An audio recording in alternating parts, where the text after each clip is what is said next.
단계적으로 이루어지는 사업결합입니다.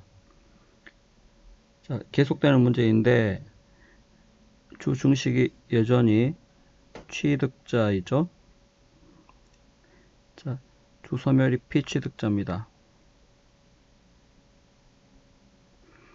그래서 과거 X1년 5월 1일 날 5%를 25,000원에 취득했고, 자, 그리고 난 후에 X2년 4월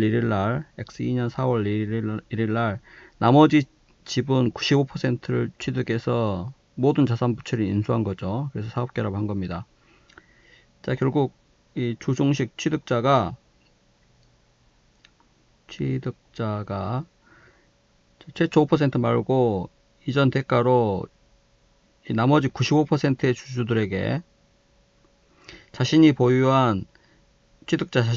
있는 이 피취득자의 주식 5%는 대가를 지불하지 않고 소각하였기 때문에 이 나머지 지분을 가진 95% 주주들에게 이번에는 자신의 주식을 발행하지 않고 현금을 지급한 경우입니다. 현금. 자, 따라서 영업권을 구할 때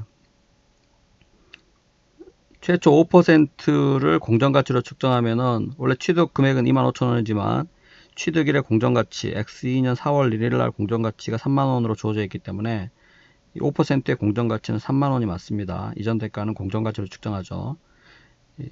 피취득자의 순자산 금액도 공정가치, 이전 대가도 공정가치, 양쪽 다 공정가치로 측정하는 것이 당연히 합리적입니다.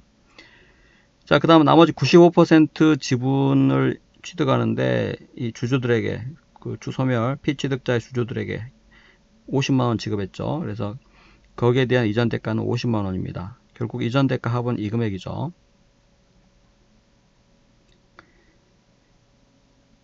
자, 피취득자의 순자산 장부 금액은 54만원.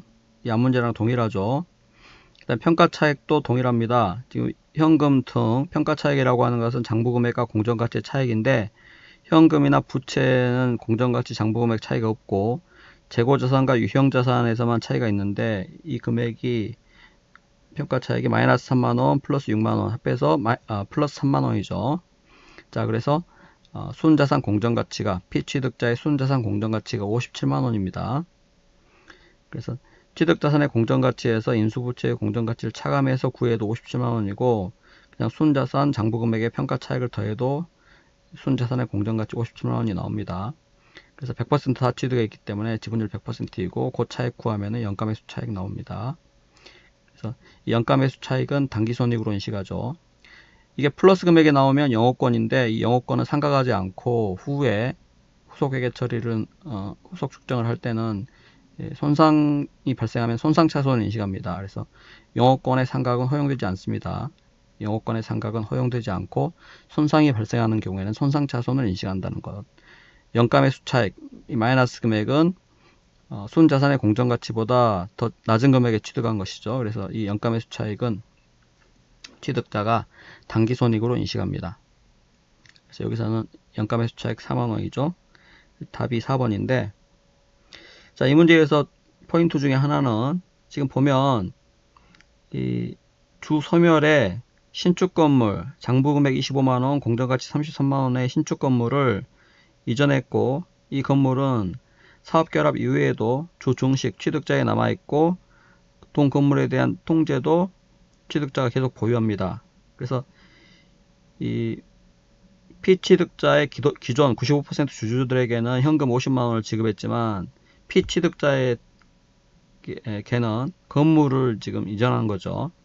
자, 그런데 이 피취득자는 사업결합 후에는 결합기업, 그러니까 우리 기업이나 마찬가지죠. 우리 기업입니다. 그래서 이 피취득자에 이전된 이 건물은 사실상 이전 대가에 포함시킬 성격이 아니죠.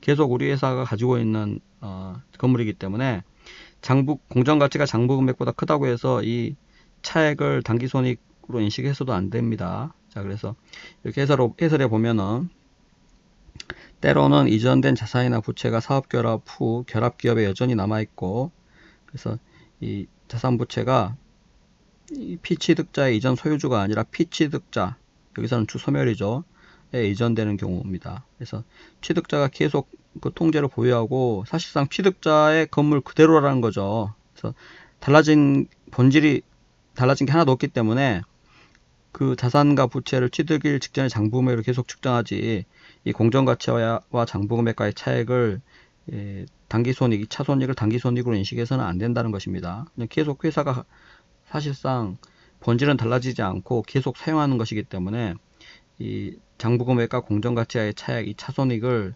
단기손익으로 인식을 하지 않는다는 것이죠. 이걸 인식하게 되면은 이익 조작 우려도 있고 논리적으로도 맞지 않다는 겁니다. 자, 그래서 여기서 이 주소멸에 이전된 건물은 사실상 이전 대가에 포함이 될 성격이 아니라는 것입니다. 참고로 회계 처리를 한번 살펴봤습니다. 그래서 회계 처리는 지금 뭐 이 앞 문제랑 다 동일한데, 취득일에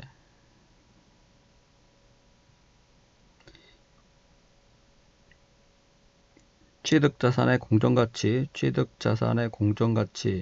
인수부채의 공정가치 그대로 회계 처리하고, 그 다음에 이전 대가의 5%의 공정가치 3만원이죠. 그래서 공정가치 3만원을 인식을 하는데, 기존의 단기손익인식 금융자산, 단기손익 공정가치 측정 금융자산으로 장부금액 27,000원 있었기 때문에 차액 3,000원을 처분한 것으로 봅니다. 여기서는 소각했죠. 그래서 금융자산 처분이익을 인식하고, 그 다음에 나머지 95%의 지분에 대한 대가로 50만원 현금을 지급했기 때문에 그 95%에 대한 이전 대가는 50만원 이 금액이죠. 그래서 5%의 이전 대가, 95%의 이전 대가 모두 다 공정가치로 측정했습니다. 그래서 그 차액이 영가매수 차익으로 회계 처리된다는 것이죠. 영가매수 차익은 단기손익입니다.